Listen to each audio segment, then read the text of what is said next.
안녕하십니까. 한국박물관협회 회장 윤열수입니다.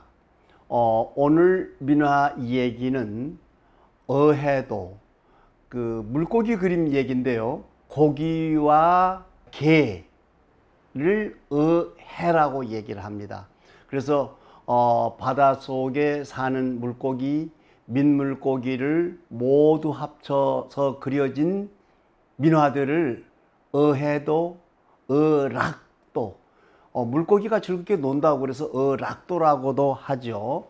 원래 물고기 그림의 그린 목적은 근본적으로 다산과 풍요, 그 다음에 입신, 출세 두 가지 이 상징성을 가지고 있는데요.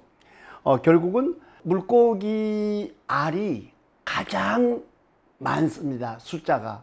그래서 알을 많이 낳는다는 것은 번영을 얘기하죠. 그래서 그 다산, 아들 많이 낳는, 후대를 많이 만들어, 가장 많이 만들어내는 숫자를 가지고 있는 게 물고기였거든요. 그래서 물고기 그림 어해도는 다산과 풍요를 상징하고, 두 번째는 조선시대에 역시 민화를 그리기 이전에 물고기 그림을 많이 활용하게 되었었는데요. 출세 얘기입니다. 물고기하고 출세하고 무슨 관계가 있을 것인가 생각해 볼 필요가 있는 게 바로 민화 속에 등장되는 얘기고요. 이렇게 되는 거죠. 지금처럼 이제 여름이 시작되었는데 어떻습니까? 조선시대에는 선풍기나 에어컨이 없었을 거 아닙니까? 그러니까 그 더위를 어떻게 이길 것인가? 아마 바람이 잘 통하는 방에 앉아서 부채를 붙이면서 그 배경에 물고기 그림 병풍을 붙여놓고, 내가 저 물속에 들어가서 시원하겠다고 생각할 수 있는 상상력을 가지겠죠. 그래서 크게 나누어서 본다면 다산과 풍요, 그 다음에 입신, 출세 얘기, 은일, 은거, 그러니까 편안하게 조용하게 숨어서 물속을 감상할 수 있었던 조선시대 양반시대를 통틀어서 얘기하도록 되어 있습니다. 물고기 그림의 역사는 반구대 암각화에서부터 나타나기 시작을 했고요. 고구려 고분벽화에서도 물고기 그림이 나타납니다. 그러다가 실제 우리가 그 그림으로서 대할 수 있는 것은 아마 일찍 나온 것이 신사임당 그림 속에 물고기가 등장이 됩니다. 그러다가 역시 18세기, 19세기 되면은 아주 다양하게 많은 사람들이 그리게 되죠. 결국 민화의 역사를 영정조 시대 이후에 민화가 그려졌다고 말씀을 드리고 있습니다. 마찬가지로 물고기 그림들이 일반적으로 대중화, 민중화되기 시작한 것은 18세기, 19세기 이후들이죠. 그래서 대표적인 그 물고기를 그렸던 화가들이 장한종, 장준양, 부자 간의 그 대를 이어가면서 물고기 그림을 그렸던 걸로 유명하고요. 18세기, 19세기 들어오게 되면은 조정규, 조석진 부자가 물고기 그림을 아주 많이 그리게 되었던 것이죠. 일반적으로 우리 문화 속에서 물고기에 관한 내용을 가장 구체적으로 볼 수 있었던 것은 최근에 영화로도 나와 있었습니다만 그 자산어보라고 하는 정약전이 흑산도에서 유배 시절에 머무르면서 최초로 한국 물고기를 정리한 백과사전식이 된 사전이 나옴으로써 한국 물고기의 족보를 만들었다고 할 수 있었겠죠. 주로 그 흑산도 지역에 사는 155종의 물고기들을 총 정리해서 만들어진 자산어보라는 그 책이 나오면서 역시 물고기 그림도 다양화하기 시작을 합니다. 그래서 물고기 그림들은 그렇다면은 제가 앞에 세 가지 말씀을 드렸습니다만은 어떤 형태들로 나타나고 있는지를 그림을 보면서 설명해 드리도록 하겠습니다. 물고기가 그림 속에 등장되는 내용들을 역사적으로 살펴보면서 19세기경에는 어떤 물고기를 어떠한 상징성을 가지고 있었는지를 알아보도록 하겠습니다.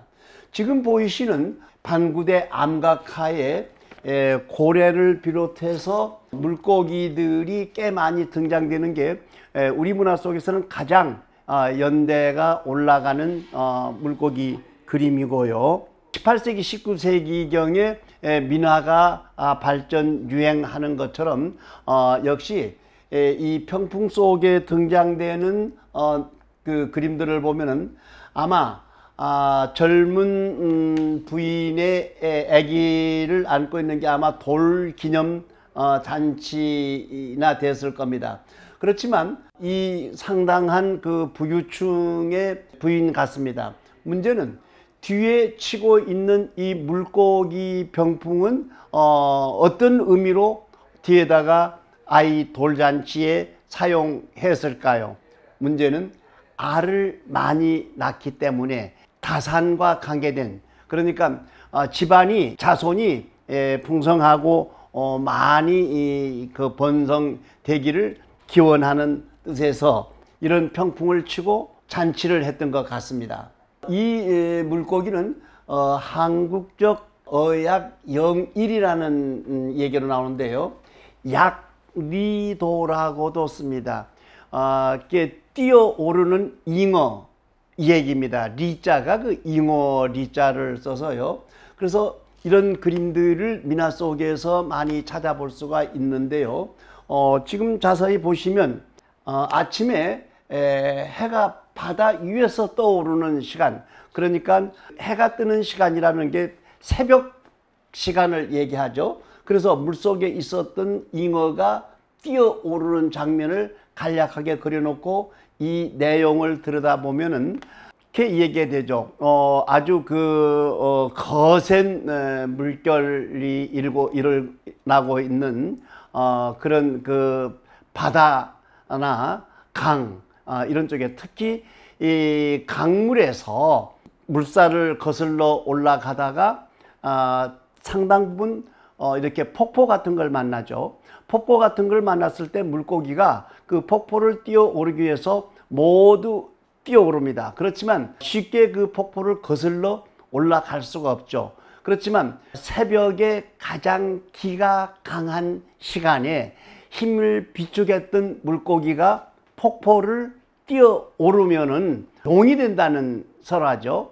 그게 바로 어변성용. 그래서 물고기가 폭포를 뛰어올라서 용이 된다는, 결국은 과거급제할 수 있다, 장원급제할 수 있다, 출세한다, 이런 뜻을 가지고 있죠. 그러니까 물고기가 폭포 아래서 폭포를 뛰어오르기 전까지는 일반적인 많은 물고기 속에 속하겠지만 거기서 아마 한두 마리가 그 높은 폭포를 거슬러 뛰어옴으로써 용이 된다는 그런 설화가 있었고, 그런 설화 때문에 물고기가 변해서 용이 된다는, 결국 용이 된다는 것은 출세한다는 얘기를 의미하는 것이겠죠.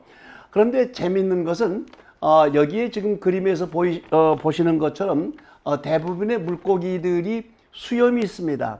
그래서 물고기 중에 가장 왕성한 힘을 가지고 있는 게 잉어라는 것이죠. 그 민화 속에 등장되는 물고기들이 무수한 종류들이 나타나는데 잉어는 반드시 수염을 그리도록 되어 있고, 대부분 보면 잉어가 높은 절벽을 뛰어올라서 아침 해가 떠 있는 폭포 위를 올라가는 장면들을 그려놨기 때문에 뛸 약자를 써서 양리도라는 이름을 붙여서, 이런 그림들은 대체적으로 과거를 준비하는 유생들 방에 걸어주면서 물고기가 폭포를 뛰어올라서 결국은 등용문을 넘어서면은 출세한다. 그래서 등용폭포, 등용문이라는 용어가 우리 문화 속에 등장되는 게 바로 잉어가 뛰어올라서 용이 되고 출세할 수 있다는 내용을 설명하고 있는데, 이런 그림들이 민화 속에서 많이 등장되어 있었고, 또 이런 그림들을 걸어서 기원했던 것을 알 수가 있습니다. 아주 양리도 가운데 정말 도식적이고 희화적이면서 뛰어난 민화들이 있는데요. 이런 그림들은 지금 보시는 것처럼 해가 정중앙에 떠 있고, 그 다음에 오색 구름이 아주 동글동글, 구름을 아마 이렇게 표현한다는 것은 어떤 상상력의 세계, 그러니까 출세할 수 있는 상상력의 세계를 이렇게 표현했던 것 같습니다. 그리고 아주 잘생긴 수염이 길다란 잉어 한 마리가 여의주를 향해서 뛰어오르는 이런 양리도, 결국 이런 그림들은 조선시대의 양반들 계층에서 이게 많이 사용되었던 그림들이지만 19세기에 들어오게 되면은 이 민화들이 일반 대중 민중화 되면서 누구나 다 이런 그림을 사서 집에 붙이고 아이들이 공부 열심히 해서 출세하기를 기원하는 뜻으로 이런 그림을 붙이기 위해서, 아마 이런 그림들은 청계천 같은 소위 지물포 같은 데서 쉽게 살 수 있는 그림들이었는데, 지금 민화를 연구하면서 보면은 정말 크고 대단한 폭포를 거슬러 뛰어오를 만한 위용을 가진 잉어를 오색 구름 속으로 뛰어오르는 내용을 그려놓은 거죠. 근데 이런 그림들은 민화뿐 아니라 이렇게 분원 청화백자 속에서도 등장되기도 하고요. 또 물고기와 관계된 것은 사실은 여기에 새우, 게, 조개 이런 해초류들이 살고 있는데, 이 도요새가 입을 벌리고 있는 조개를 찍어 먹으려고 하니까 이거 찍어 먹으면 안 된다고 말렸지만 도요새는 욕심이 많아서 찍어 먹습니다. 그러면 조개가 입을 다물게 되고, 사실은 이 그림은 바로 옆에 낚싯대를 메고 가는 어부 그림이 하나 더 있어야 됩니다. 그래서 어부가 지나가다가 조개도 잡고 새도 잡고, 그게 바로 어부지리라는 용어를 여기서 표현한 것이죠. 어부지리 그림을 이렇게 표현을 했습니다.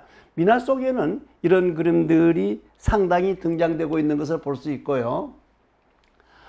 이 그림은 경상도의 상주의 남장사라는 절이 하나 있는데요. 그 남장사 대웅전 정면 지방 위에 그려져 있는 그림인데, 여기 제목을 보시면 이백이 고래를 타고 하늘로 올라간다고 되었습니다. 이태백은 워낙 술을 좋아했고, 그 다음에 문장에 대해서는 아마 동양에서 시성인이라고 부를 만큼 문장의 최고봉을 달렸던 사람인데, 이 얘기는 무슨 얘기냐면, 그렇게 문장의 최고에 출세했던 이태백이 술을 좋아해서 동정호에 달을 술잔에 담아서 마시기 위해서 동정호에 들어가다가 빠져서 물에 빠져 죽었다는 얘기로 끝이 나죠. 그렇지만 우리 문화 속에서는 그 유명한 최고의 시성이 그냥 사라진다는 건 너무 아쉬웠던 거죠. 그래서 이렇게 이태백이 고래를 타고 하늘로 올라갔다고 되어 있습니다. 문제는 이 고래 등 위에 술을 좋아하는 이태백이 술병을 그려주는 거죠. 결국은 이태백을 아무도 본 사람이 없습니다. 그렇지만 우리 문화 속에서 그 훌륭한 이태백이 문장문호라고 얘기할 수 있는 이태백이 그냥 죽은 게 아니라 고래 등에다가 술을 싣고 하늘로 승천했다. 정말 아름다운 상상력이라고 볼 수가 있겠죠. 또 하나 물고기와 얘기되려면 이 용왕 얘기를 빼놓으면 물고기 얘기가 어렵겠죠. 사실은 별주부전이라는 게 우리 문화 속에 아주 대단한 전통 문화 속에 상징되고 있는 게 별주부전이죠. 그래서 이 별주부전이나 춘향전 아니면 일단 뭐 흥보전이나 이런 게 모든 게 우리 문화 속에서 자생으로 만들어진 구비 문학이거나 전통 문화에 등장되는 줄 알았더니 원래 이 내용은 용왕의 용약을 위해서 토끼를 싣고 거북이가 들어가는 별주부전 얘기죠. 이 얘기는 이무 인도 설화에서 불교 설화에서 인과 응보 네 가지 넉자 이 얘기를 받아들였지만 제가 그 민화가 18세기 19세기 경에 대중 민중 속의 문화의 꽃이라고 얘기를 했습니다.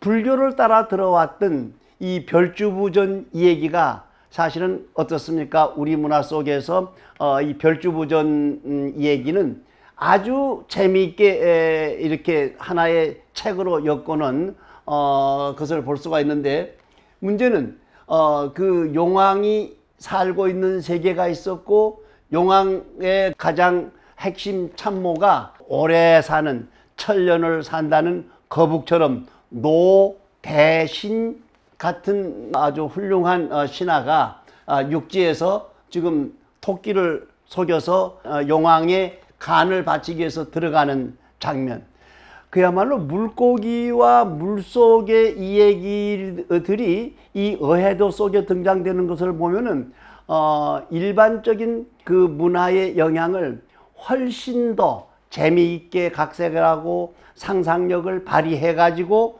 그렇게 전통 문화의 맥을 이어가는 하나의 판소리로 변화하고 있는 것을 볼 수가 있겠죠.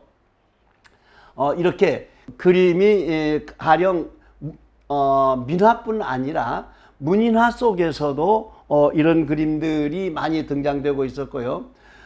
역시 그 겸재의 그림에서도 등장된다는 얘기인데, 이 그림을 자세히 보시면 아마 역시 잉어가 아마 이런 그림은 잉어라기보다는 수염이 없기 때문에 메기나 가물치 같은 얘기들일 것입니다.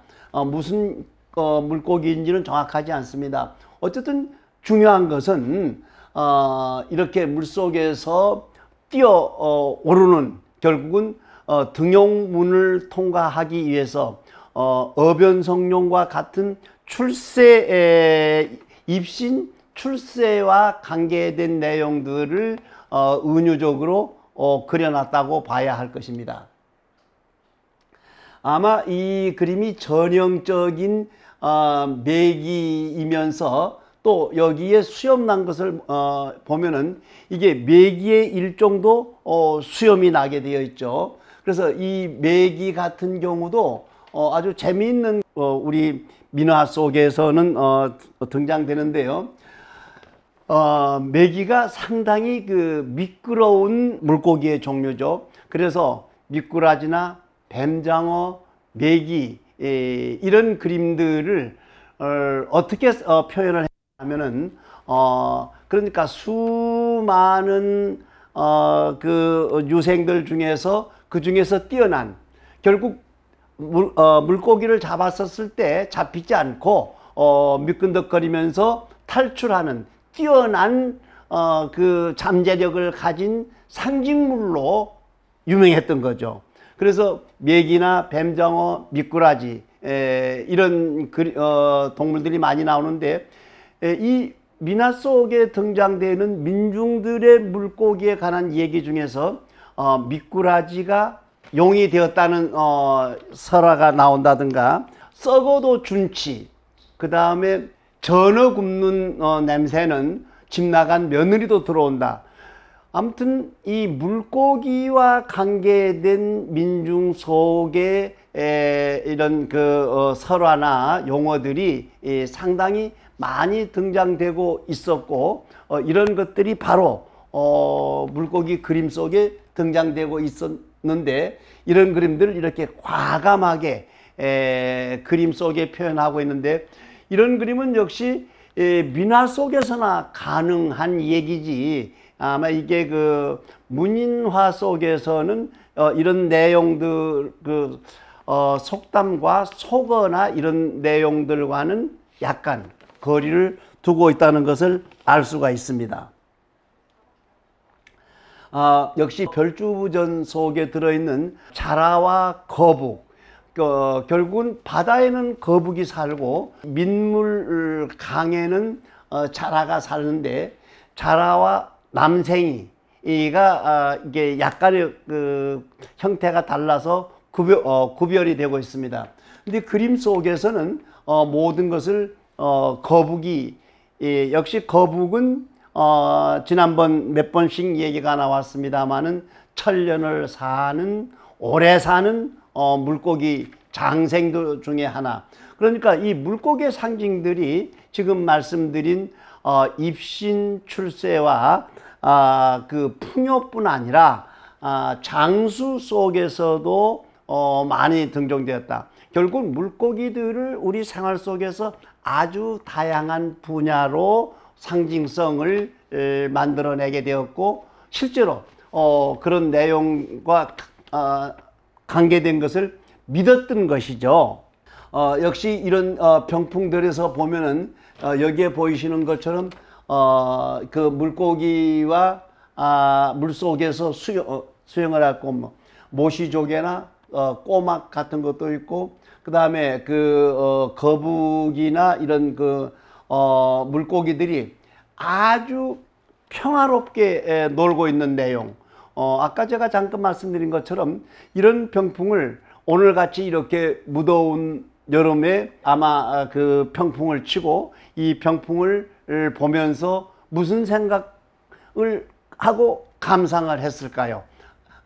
저 물속에 들어가면 시원한 물속 세계를 들여다볼 수 있는 그런 내용을 담아서 사용했기 때문에 아마 은자들 또는 여름을 이기는, 또는 여름 대청마루에 사용되었던 그림들이라는 것을 알아볼 수가 있을 것입니다. 이런 그림들은 역시 아침에 바다에서 해가 지금 막 솟아오르고 있는 중인데, 물고기 이 3마리를 그려놨습니다. 물고기 3마리의 상징성은 삼여도라고도 부르는데요.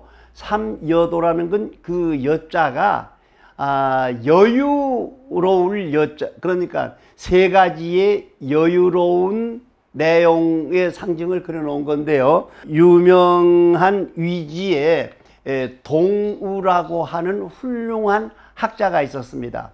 그래서 제자들이 훌륭한 스승에게 물어봤습니다. 선생님, 어떻게 하면 훌륭한 선생님처럼 훌륭한 학자가 될 수 있습니까? 라고 물었더니 이 동우가 말하기를, 하루 중에서 밤에는 공부를 할 수가 없기 때문에 낮에는 열심히 일을 하고 밤에 공부를 하고, 그 다음에 농사철에 비가 오는 날은 농사를 짓지 못하고 쉴 수 있기 때문에 열심히 더운 여름이지만 비 오는 날, 농사를 짓지 않을 비 오는 날 열심히 공부를 하고, 그 다음에 1년 중에 봄, 여름, 가을은 일을 하고 겨울에는 일을 못하기 때문에, 그러니까 여유로운 시간, 밤, 비 오는 날, 겨울, 이 3 여유로운 시간만 열심히 공부해도 훌륭한 사람이 될 수 있다.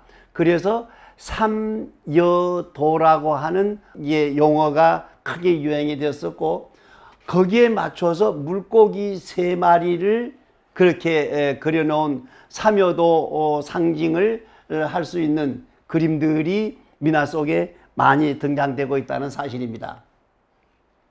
그래서 자세히 들여다보면 이런 그 3마리씩 일부러 짝을 지어서 그려놓은 그림들이 민화 병풍이나 그런 속에서 많이 등장되고 있다. 또 하나는 대부분 물고기들은 이런 채색을 하지 않은 게 특징인데요. 가끔씩 어해도 물고기 병풍 속에서 이렇게 물고기 그림이 아주 강한 색을 놓고 있는데, 이런 것은 그 피라미가 산란기가 되면은 암수가 짝을 맞기 위해서 몸의 색깔이 변한다고 그렇습니다. 그래서 일반적으로 피라미의 그 색깔이 변했을 때는 산란기이기 때문에 잡지 못하게 하는데, 역시 지금 우리가 그 과학적으로 들여다보면은 그 강이나 민물 속에서 가장 온도가 높은 여름에만 산란기로서 색깔이 빨갛게 변하는 건데, 색깔이 빨갛게 변할 때 가장 물고기의 맛이 좋다고 되어 있습니다. 역시 산란기에 알을 통통이 찌고 살이 쪄 있기 때문에 물고기가 맛있다는 거죠. 그렇지만 이걸 옛날 그 민화 속에서 들여다보면은 이런 것을 혼인색이라는 것을 붙여서 혼인색일 때는 물고기를 살생을 하면 안 된다, 이런 내용을 담고 있기도 합니다. 아주 대표적인 물고기 그림 중에 하나인데요.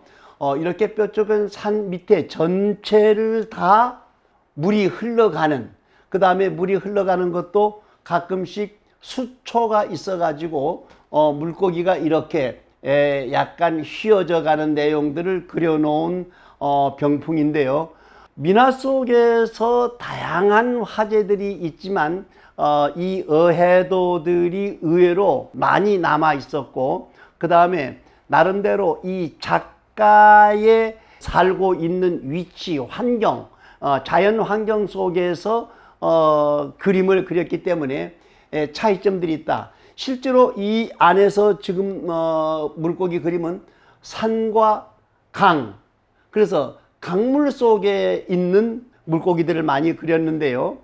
우리가 민화를 연구하고 공부할 때 이런 것을 아주 유심히 들여다보고 깊이 공부를 해보면은 아마 이런 그림들은 어느 깊은 산 밑에서 생활이 주로 이루어졌던 민화 작가들의 작품이라고 생각을 합니다. 문제는 이렇게 되겠죠.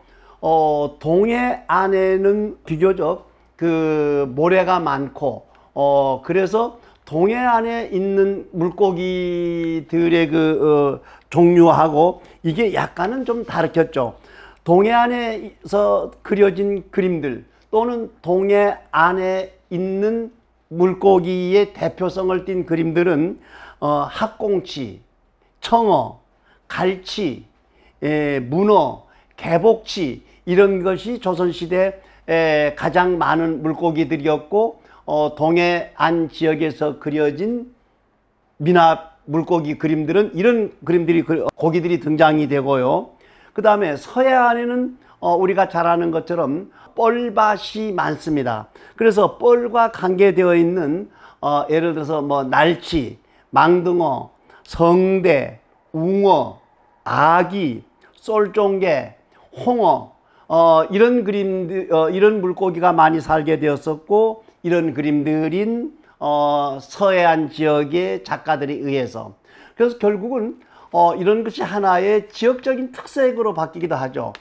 아마 동해안 지역, 특히 경상북도 지역에서는 문어를 아주 중요한 그 물고기로 생각을 했는데, 이건 두 가지가 있습니다. 문어는 원래 그 머리가 벗겨진, 그 다음에 먹물을 품어낸, 그러니까 공부를 많이 해서 머리가 벗겨진 먹물을 사용하는 학자에 비유되기도 하고요. 또 동해안에서 가장 많이 잡히는 훌륭한 힘이 강한 물고기였기 때문에 동해안 지역에서는 문어를 가장 훌륭한 고기로 생각을 했기 때문에 제사상에는, 잔치에는 반드시 문어를 사용해야 된다. 그 반대쪽으로 아까 그 흑산도 얘기가 나왔었습니다만은, 흑산도를 비롯해서 목포 서해안 쪽에서는 역시 홍어가 많이 살게 되었었고, 잔치를 한다든가 훌륭한 일을 치룬다든가 아니면 제사상에 반드시 홍어가 올라가야 한다는 그런 지역적인 특색이 이 물고기 분류에서도 볼 수 있다고 생각을 합니다. 이러한 것은 아마 그 강물에 따라서 어떤 그 문화에 변화되는 것을 볼 수도 있는데요. 예를 들어서 우리가 살고 있는 이 한강 하류인 강화 지역에서는 가장 중요한 젓갈이 새우젓이거든요. 그래서 한강에 사는, 지류에 사는 사람들을 새우젓 문화권이라고 얘기를 하고, 영산강, 그러니까 뭐 목포나 남쪽으로 흘러가는 전라남북도 쪽을 흘러가는 강물 지류에서 잡히는 그 젓갈은 멸치젓갈이거든요. 그래서 김장에서 멸치젓갈 문화권이냐 새우젓 문화권이냐 이런 것이 그 강 지류에 따라서 용어와 문화가 바뀌는, 결국은 용어와 문화가 바뀌는 어떤 근본 기본 바탕들을 어떻게 읽어낼 것인가, 물고기에서도 찾아볼 수 있다는 이 얘기를 말씀드릴 수 있습니다.